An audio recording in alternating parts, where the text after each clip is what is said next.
Hey guys, I welcome you all in my channel Decode the Law. I am Advocate Papia and topic for today is section 173 of the Code of Criminal Procedure. So what section 173 is all about? Section 173 enumerates the provisions relating to charge sheet. Chargesheet क्या है, chargesheet कब file किया जाता है, chargesheet में क्या रहता है and what is the process to file chargesheet. These are the points that I am going to discuss in this video. So video शुरू करने से पहले if you are new to my channel then please subscribe and share this video with your friend. Now let me tell you why you should watch this video. आप मेरे channel को क्यों subscribe करोगे? First, अगर आप कोई law student हो और अगर आप जुडिशरी के लिए प्रिपरेशन ले रहे हो, और नंबर 3, अगर आप लॉ स्टूडेंट हो जुडिशरी के लिए इन फ्यूचर प्रिपरेशन लेना चाहते हो और करेंटली आप एक साथ ही पढ़ाई कर रहे हो, मतलब लॉ प्लस जुडिशरी एक साथ ही आप प्रिपरेशन ले रहे हो, then this video is for you. Because अगर आप लॉ स्टूडेंट हो एंड एक साथ जुडिशरी के लिए प्रिपरेशन ले रहे हो और इन फ्यूचर लेना चाहते हो, मेरा ये मानना है दैट जो सब्जेक्ट लॉ में एंड जुडिशरी में कॉमन होता है like IPC, CrPC, CPC, transfer of property act etcetera, आपका क्यों नहीं एक साथ ही प्रिपरेशन हो जाए. सो एक साथ अगर प्रिपरेशन ले लेते हो तो आपके लिए प्रिपरेशन का जो जर्नी है वो ईजी हो जाएगा, isn't it? So that will be a smart work for you and आप ये प्रिपरेशन का जर्नी जो है इसको आप इंजॉय कर पाओगे. Now let's come to judiciary aspirants. Judiciary aspirant के लिए ये वीडियो बहुत ही इंपॉर्टेंट होने वाला है बिकॉज सेक्शन 173 से जो क्वेश्चन आता है वो मैं एकदम पॉइंट वाइज मैं फ्रेम करके दूंगी आपको, ताकि आपके लिए इजी हो जाए कंसेप्ट को समझना एंड आपको आंसर राइटिंग कैसे करना है in the examination. And now आप ये बोलोगे लॉ का जो आंसर राइटिंग पैटर्न होता है एंड जुडिशरी में जो पैटर्न होता है वो तो अलग है. Yes, the pattern is something different. So that's why मैं आपको डिवाइड करके बताऊंगी लॉ में कैसे आंसर लिखना है एंड वही आंसर को मॉडिफाई करके एकदम प्रिसाइज तरीके से आपके जुडिशरी एग्जाम में कैसे लिखना है. ओके, सो आपका एक साथ प्रिपरेशन ऐसे हो जाएगा जैसे मैं बता रही हूँ, अगर आप ऐसे कर पाओ तो. So now let's come to section 173 of CrPC.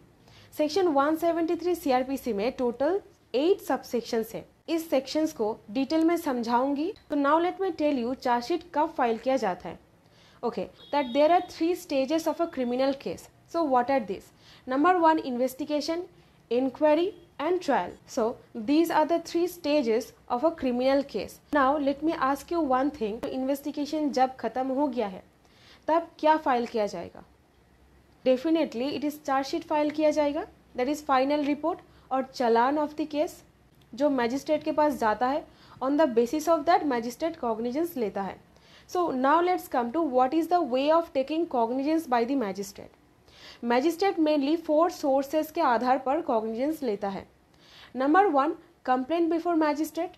Number 2, on the basis of a complaint which has been given by a person other than the police officer suo motu and on the basis of police report. So जो सारा cases का cognizance लिया जाता है on the basis of the police report and वो chargesheet file किया जाता है under section 173 subsection 2 of the code of criminal procedure. So now let me tell you one thing. अगर आपको जुडिशरी में और लॉ एग्जाम में पूछा जाए what is the provisions relating to filation of the chargesheet, then you have to tell that section 173 subsection 2. So जो chargesheet file किया जाता है before the magistrate in order to take the cognizance of the case, वो under section 173 subsection 2 पर file होता है. Okay, सो chargesheet file होता है अंडर सेक्शन 173 सबसेक्शन 2 एंड इस सेक्शन पर how many subsections are there? Total 8 subsections are there. So now let's refer to bare act so that आपके लिए ये आसान हो जाए to understand the provision. So let's refer it from the bare act. So, section 173 and its subsection 1 states about that every investigation under this chapter shall be completed without unnecessary delay. मतलब without any delay investigation को सही तरीके से complete करना पड़ेगा, ये provision subsection 1 बता रहा है. Now let's come to subsection 1A that has been added by the Amendment Act of 2009. ये बोल रहा है the investigation in relation to rape of a child may be completed within 3 months from the date on which the information was recorded by the officer in charge of a police station. मतलब जहाँ पर कोई investigation चल रहा है regarding rape of a child and वो investigation complete करना पड़ेगा within 3 months. Okay, so 3 months में वो इन्वेस्टिगेशन कंप्लीट करना ही पड़ेगा. Now let's come to subsection 2. Subsection 2 बोल रहा है दैट चार्जशीट में कौन सा इंफॉर्मेशन रहता है. Okay, subsection 2 can be divided into 2 parts. Okay, that is clause A and clause 2. Clause 2 we will focus on later. Now let's come to clause 1. Clause 1 बोल रहा है as soon as it is completed the officer in charge of a police station shall आया हुआ है मतलब mandatorily. okay, mandatorily forward करेगा to the magistrate empowered to take cognizance of the offence on a police report. मतलब investigation complete हो जाने के बाद मैजिस्ट्रेट के पास वो रिपोर्ट फॉलो करना पड़ेगा पुलिस ऑफिसर को विदाउट एनी डिले.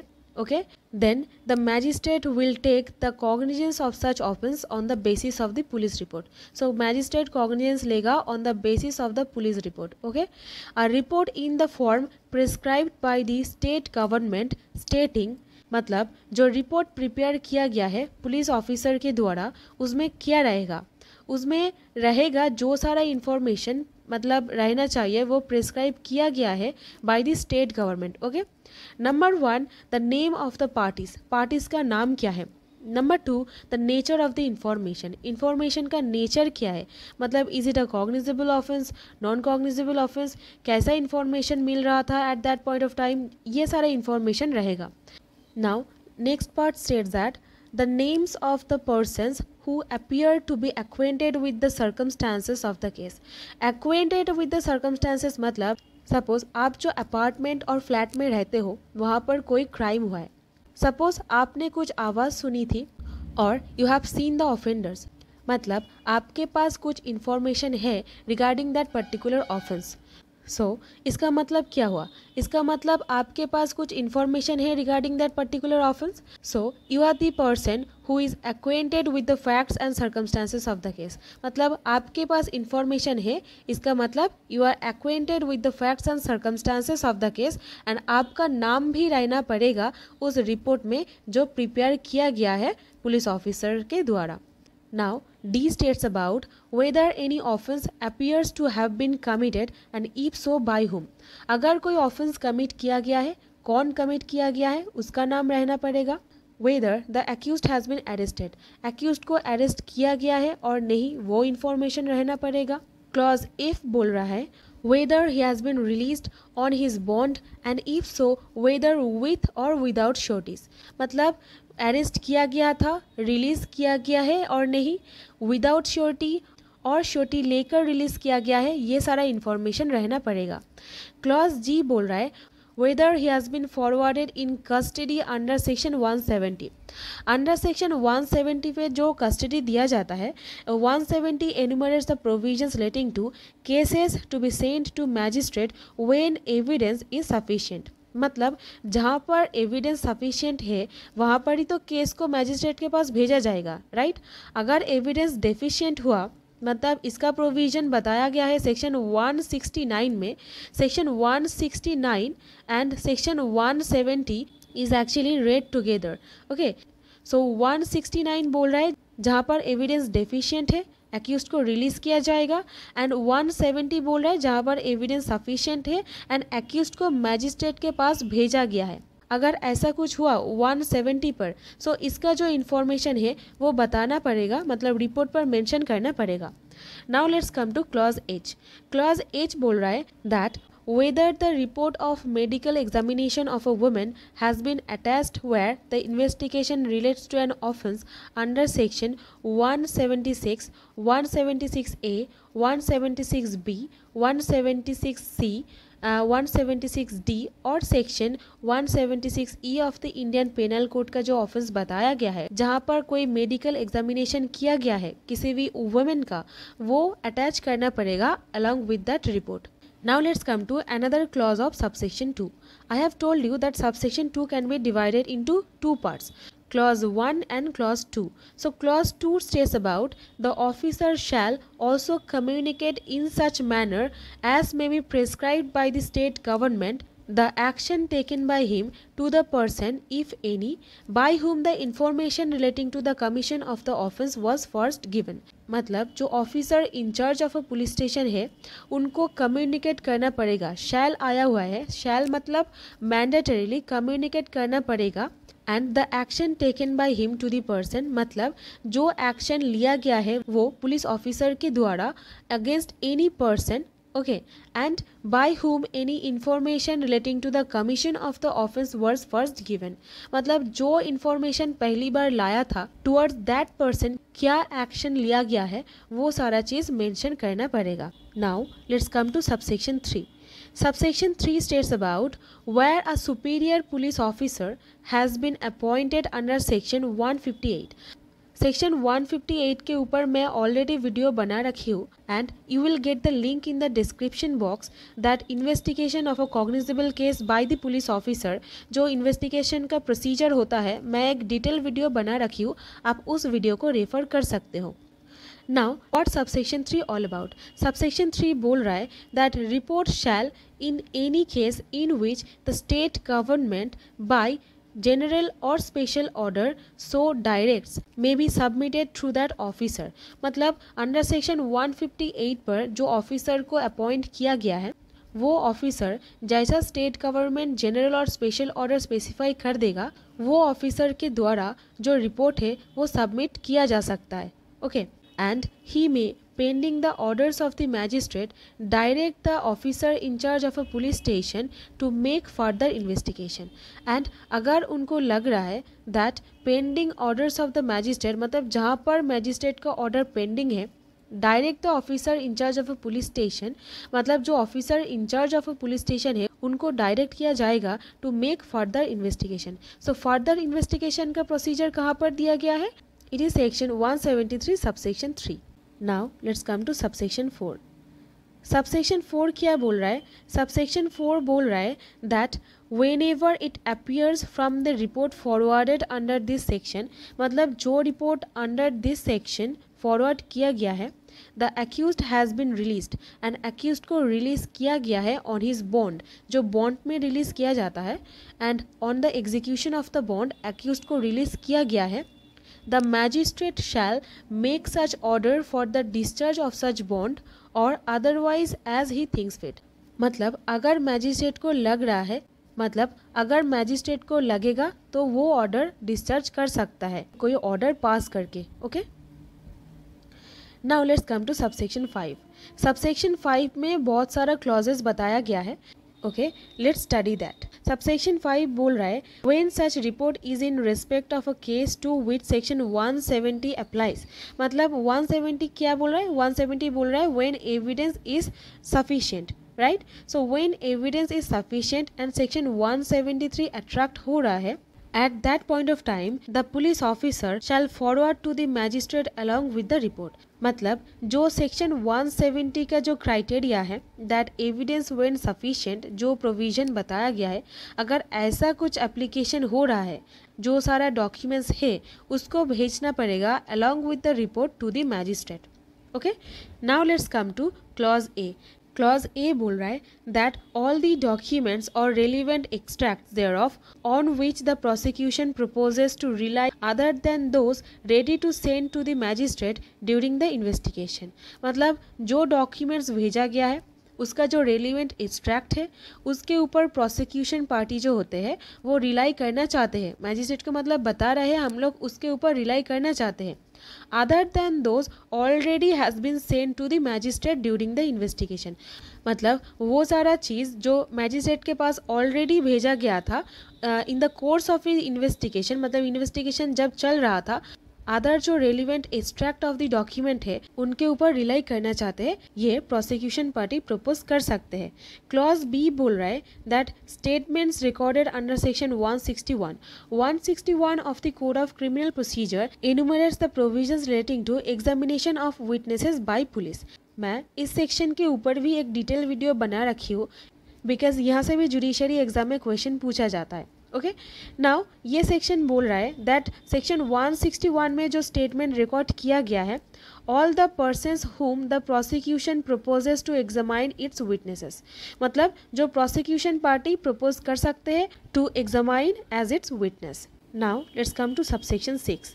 सबसेक्शन 6 बोल रहा है that if a police officer is of the opinion that any part of such statement is not relevant to the subject matter of the proceedings or that its disclosure to the accused is not essential in the interest of justice and it is inexpedient in the public interest, he shall indicate that the part of the statement and append a note requesting the magistrate to exclude that part and stating his reasons for making such request। इसका मतलब क्या है? Suppose ऐसा कोई situation है जहाँ पर police officer एक चार्जशीट फाइल किया है एंड चार्जशीट के साथ और भी डॉक्यूमेंट्स रहता है, right, like medical examination of a women, जो स्टेटमेंट रिकॉर्ड किया गया है अंडर सेक्शन 161, 162, मतलब 164 में जो स्टेटमेंट सारा रिकॉर्ड किया जाता है उसका जो कॉपी होता है वो अपेंड करना पड़ता है along with the chargesheet.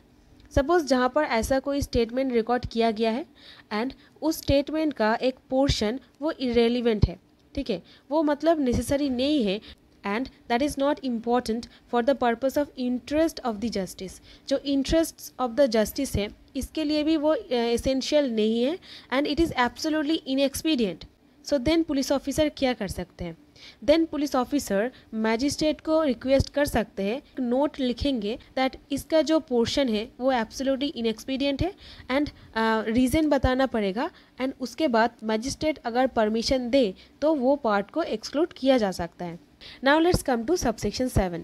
Subsection 7 states about that where police officer investigating the case finds it convenient to do so, he may furnish to the accused copies of all or any of the documents referred to in subsection 5। मतलब जहाँ पर police officer को ये convenient लग रहा है to do so, मतलब जो सबसेक्शन 5 पर डॉक्यूमेंट्स के बारे में जो बताया गया है, डॉक्यूमेंट्स का जो कॉपी होता है वो कॉपी एक्यूज्ड पर्सन को दे सकते हैं। Now let's come to last subsection, that is subsection 8 which is very important. आपको यहाँ से क्वेश्चन जुडिशरी प्रीलिम्स में पूछा जा सकता है। What is supplementary chargesheet? Supplementary chargesheet का प्रोविजन कहाँ पर दिया गया है? सप्लीमेंटरी चार्जशीट का प्रोविजन दिया गया है सबसेक्शन 8 ऑफ सेक्शन 173 में। So what is supplementary chargesheet? Let's read the section. Nothing in this section shall deem to preclude further investigation in respect of an offence after a report under subsection 2 has been forwarded to the magistrate। मतलब इस section पर जो provision बताया गया है वो कोई investigation को मतलब इफ़ेक्ट नहीं करेगा and where upon such investigation the police officer or the officer in charge of a police station obtains further evidence जहाँ पर पुलिस ऑफिसर कलेक्ट करना चाहते हैं। मतलब सपोज चार्जशीट फाइल हो गया है under subsection 2 of section 173 and police officer को लग रहा है ये इन्फॉर्मेशन कलेक्ट करना बहुत ही इम्पॉर्टेंट है for the purpose of investigation, तो फर्दर इन्वेस्टिगेशन करने के लिए मैजिस्ट्रेट का जो परमिशन लेना पड़ेगा वो कहाँ पर लेना पड़ेगा? अंडर सेक्शन 8 ऑफ सेक्शन 173 पर लेना पड़ेगा। ओके, नाउ वो जो परमिशन लिया जा रहा है and on the basis of that police officer investigation conduct कर रहे हैं, वो इन्वेस्टिगेशन का जो रिपोर्ट होता है वो सबमिट करना पड़ेगा मैजिस्ट्रेट को, ठीक है, जैसा प्रिस्क्राइब किया गया है फॉर्म पर वैसा ही फॉलो करके। एंड जो सबसेक्शन 2 एंड 6 तक जो प्रोसीजर अभी मैंने बताई उसको इफ़ेक्ट नहीं करेगा एंड वो जो रिपोर्ट फाइल किया जा रहा है उस रिपोर्ट को ही बोला जाएगा सप्लीमेंटरी चार्जशीट। सो सप्लीमेंटरी चार्जशीट क्या हुआ? जो फर्दर इन्वेस्टिगेशन किया जा रहा है वो फर्दर इन्वेस्टिगेशन का जो रिपोर्ट होता है वो फॉरवर्ड किया जा रहा है मैजिस्ट्रेट को, उसको ही बोला जाएगा supplementary chargesheet. Okay, so this is the provisions relating to charge sheet and I have tried my best to make you understand what is the provisions relating to charge sheet and charge sheet कब file किया जाता है? after the completion of the investigation charge sheet file किया जाता है। so now let's come to how to frame the answer। Framing answer is something which is really important because आपका concept clarity पहले होना चाहिए एंड उसके बाद answer writing part आता है। अगर आपका कंसेप्ट ही क्लियर नहीं है तो आप आंसर नहीं लिख पाओगे। सो आई होप आपका कंसेप्ट क्लियर हो चुका है। And now let me tell you how to frame the answer. So first, अगर आपको पूछा जाए what is chargesheet, you have to write that chargesheet कहाँ पर फाइल किया जाता है, at the stage of investigation. And chargesheet क्या है, चार्जशीट का डेफिनेशन क्या है, एंड जो 8 सबसेक्शन बताया गया है उसको थोड़ा थोड़ा करके इन योर ओन लैंग्वेज जो मेन की पॉइंट होता है वो लिखना पड़ेगा। एंड आपको पैराग्राफ फॉर्म में आंसर फ्रेम करना पड़ेगा। आपको एकदम प्रिसाइज एंड कंसाइज करके लिखना है। Now let's come to law student. Law student कैसे आंसर को फ्रेम करेंगे? लॉ स्टूडेंट को पहले बताना पड़ेगा व्हाट इज चार्जशीट, कब फाइल किया जाता है, 3 stages of investigation. Investigation completion मतलब इन्वेस्टिगेशन का कंप्लीट होने पर ही चार्जशीट फाइल किया जाता है। एंड जो सारा सबसेक्शन दिया गया है वो पॉइंट वाइज आपको लिखना है, और 1 2 3 करके पॉइंट देकर भी लिख सकते हैं। ओके, सो आई होप आपको समझ में आया है एंड आपको ये वीडियो पसंद आया है। If you have any query और any suggestion then please let me know. Please like, share and comment, and don't forget to subscribe my channel. Thank you so much for watching.